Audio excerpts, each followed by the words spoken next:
আসসালামু আলাইকুম ওয়া রাহমাতুল্লাহি ওয়া বারাকাতুহু।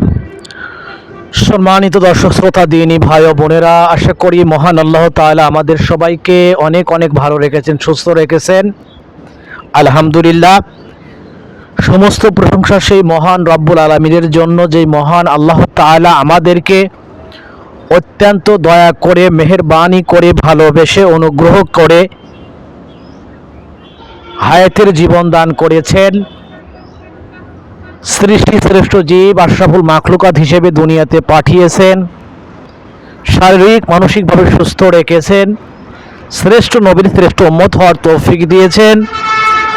এবং যে মহান আল্লাহ তাআলা আমাদের জীবন ধারণের জন্য যা যা প্রয়োজন সব বিষয়গুলো মহান আল্লাহ তাআলা নিজ দায়িত্বে তার গায়েবী খাজানা থেকে আমাদেরকে পূরণ করছেন। তো সেই মহান আল্লাহ তাআলার দরবারে শুকরিয়া আদায় করছি, আলহামদুলিল্লাহ।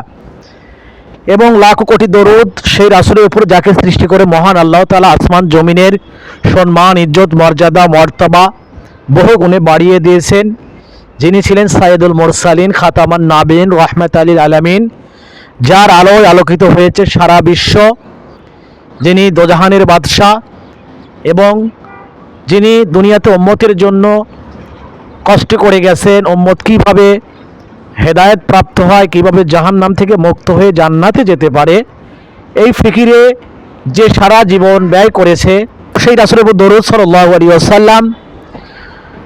সম্মানিত দর্শক শ্রোতা দিনী ভাই ও বোনেরা, আপনারা এই মুহূর্তে যে যেখান থেকে এই ভিডিওটা দেখছেন, দেশে বা প্রবাসে, গ্রামে বা শহরে, পথে বা প্রান্তরে, সবাইকে আমাদের পক্ষ থেকে জানাই আন্তরিক ধন্যবাদ এবং মোবারকবাদ।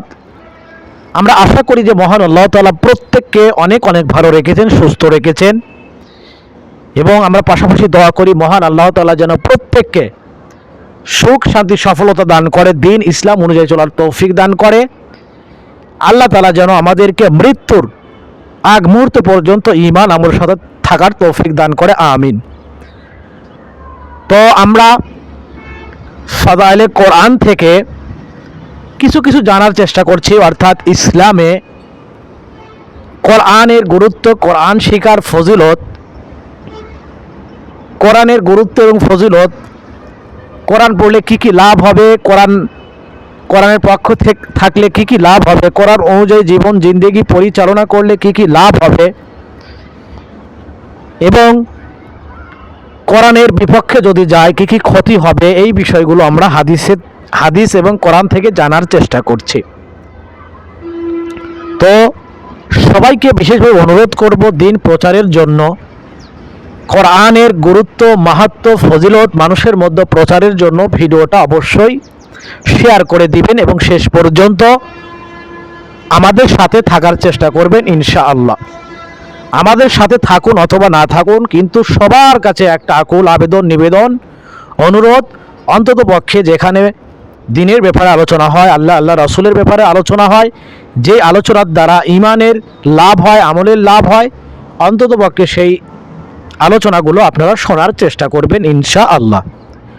তো আবারও সবাইকে অনুরোধ করব, ভিডিওটা শেষ পর্যন্ত দেখবেন এবং দিন প্রচারের উদ্দেশ্যে ভিডিওটা শেয়ার করে দিবেন।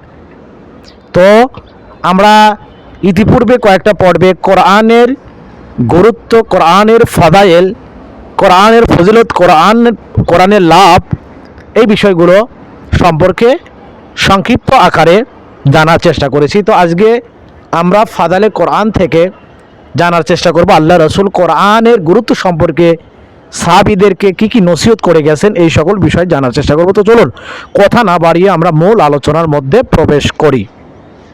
হযরত ওমর ইবনুল খাত্তাব রাদিয়াল্লাহু তাআলা হইতে বর্ণিত, হুজুর সাল্লাল্লাহু আলাইহি সাল্লাম ইরশাদ করিয়াছেন, আল্লাহ তাআলা এই কিতাব অর্থাৎ কোরআন পাকের দ্বারা বহু লোককে উচ্চ মর্যাদা দান করেন এবং বহু লোককে নিচু ও অপদস্থ করেন। মুসলিম শরীফের হাদিস। হাদিসটা আবার পড়া হচ্ছে, হযরত ওমর ইবনুল খাত্তাব রাদিয়াল্লাহু তাআলা হইতে বর্ণিত, হুজুর সাল্লাল্লাহু আলাইহি সাল্লাম ইরশাদ ফরমাইয়াছেন, আল্লাহ তাআলা এই কিতাব অর্থাৎ কোরআন পাকের দ্বারা বহু লোককে উচ্চ মর্যাদা দান করেন এবং বহু লোককে নিচু এবং অপদস্থ করেন। মুসলিম শরীফ। অর্থাৎ যাহারা উহার উপর ঈমান আনে এবং আমল করে, আল্লাহ তাআলা তাহাদেরকে দুনিয়া এবং আখিরাতে উচ্চ মর্যাদা এবং ইজ্জত দান করেন। আর যাহারা উহার উপর আমল করে না, আল্লাহ তাআলা তাহাদেরকে অপদস্থ করেন। কালামে পাকের একটি আয়াত দ্বারা এই কথা প্রমাণিত হয়। অর্থাৎ আল্লাহ তাআলা এই কোরআনের দ্বারা অনেক লোককে হেদায়েত দান করেন এবং অনেক লোককে গোমরাহ করেন। সূরা বাকারা আয়াত 26। অন্য এক আয়াতে ইরশাদ হইয়াছে, অর্থাৎ আমি কোরআনের মধ্যে এমন বিষয় নাজিল করিয়াছি যাহা ঈমানদারদের জন্য রোগ মুক্তি এবং রহমত স্বরূপ, আর জালেমদের জন্য কেবলই ক্ষতি বৃদ্ধি করে। সূরা বানী ইসরাঈল আয়াত 82। হুজুর সাল্লাল্লাহু আলাইহি সাল্লাম ইরশাদ ফরমাইয়াছেন, এই উম্মতের মধ্যে বহু মানুষ মুনাফিককারী হইবে। কোন কোন মাসিক হইতে ইহইয়াউল উলুম কিতাবে নকল করা হইয়াছে যে বান্দা যখন কালামে পাকের কোনো সূরা পড়িতে শুরু করে তখন ফেরেশতারা উহা শেষ করা পর্যন্ত তাহার উপর রহমতের দোয়া করিতে থাকে। আবার কোনো ব্যক্তি যখন কোরআন পাকের একটি সূরা পড়িতে শুরু করে তখন ফেরেশতারা উহা শেষ করা পর্যন্ত তাহার উপরে লানত করিতে থাকে। কোনো কোনো আলেম হইতে বর্ণিত আছে যে মানুষ তেলাওয়াত করে এবং নিজেই নিজের উপর লানত করিতে থাকে, অথচ সে উহা টেরও পায় না। কোরআন শরীফের এই আয়াত পরে, অর্থাৎ জালেমদের উপর আল্লাহর লানত, সূরা হুদ আয়াত 18। আর সে নিজেই জালেম হওয়ার কারণেই এই লানতের অন্তর্ভুক্ত। এমনইভাবে সে এই আয়াত পরে, অর্থাৎ মিথ্যাবাদীদের উপরে আল্লাহ তাআলার লানত, সূরা আলে ইমরান আয়াত 61। আর সে নিজে মিথ্যাবাদী হওয়ার কারণে নিজে এই লানতের যোগ্য হইয়া যায়। হযরত আমির ইবনে ওয়াসিল রাদিয়াল্লাহু তাআলা বলেন, হযরত ওমর রাদিয়াল্লাহু তাআলা আনহু নাফি ইবনে আব্দুল হারিসকে মক্কা মুকাররমার শাসনকর্তা নিয়োগ করিয়াছিলেন। একবার হযরত ওমর রাদিয়াল্লাহু তাআলা তাহাকে জিজ্ঞাসা করিলেন, বন বিভাগের দায়িত্বভার কাহাকে দিয়াছ? তিনি আরজ করিলেন, ইবনে আফজাকে। হযরত ওমর রাদিয়াল্লাহু তাআলা জিজ্ঞাসা করিলেন ইবনে আফজাকে। তিনি আরজ করিলেন, সে আমার একজন গোলাম। হযরত ওমর রাদিয়াল্লাহু তাআলা অভিযোগের সুরে বলিলেন, গোলামকে কেন আমির বানাইয়াছ? তিনি আরজ করিলেন, সে কোরআন শরীফ ভালো পড়িতে পারে। তখন হযরত ওমর রাদিয়াল্লাহু তাআলা এই হাদিস বর্ণনা করিলেন যে নবী করিম সাল্লাল্লাহু আলাইহি সাল্লাম ইরশাদ ফরমাইয়াছেন, আল্লাহ তাআলা এই কালামে পাকের বদৌলতে বহু লোককে উচ্চ মর্যাদা দান করেন এবং বহু লোককে অপদস্থ, অপমানিত, লাঞ্ছিত করে থাকেন। মহা গুরুত্বপূর্ণ হাদিস। এই হাদিসটিতে দুইটা বিষয় বিস্তারিতভাবে উল্লেখ করা হয়েছে। প্রথমত, মহান আল্লাহ তাআলা এই কালামুল্লাহ অর্থাৎ কোরআন শরীফের দ্বারা মানুষকে সম্মান, ইজ্জত ইত্যাদি ইত্যাদি দান করেন। অপরদিকে এই কোরআন পাকের কারণেই মানুষকে লাঞ্ছিত, অপমানিত করে থাকেন।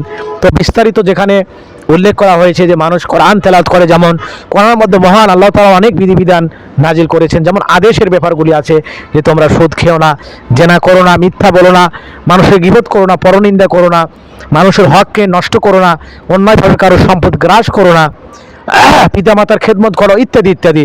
এই বিষয়গুলো সে নিজেই পড়ে, অথচ কি সে নিজেই আমল করে না। অর্থাৎ সে মিথ্যা বলে, গীবত করে, পরনিন্দা করে, সে জেনার কাজে লিপ্ত হয়, সে সুদ খায়, ঘুষ দেয়, সে নামাজ পড়ে না ইত্যাদি ইত্যাদি। যার কারণে সে নিজেই নিজের উপরে লানত কামনা করলো, যেহেতু সে নিজেই তেলাওয়াত করেছে অথচ সে কি নিজে এটা আমল করে না। তো বিষয়টা এরকমই।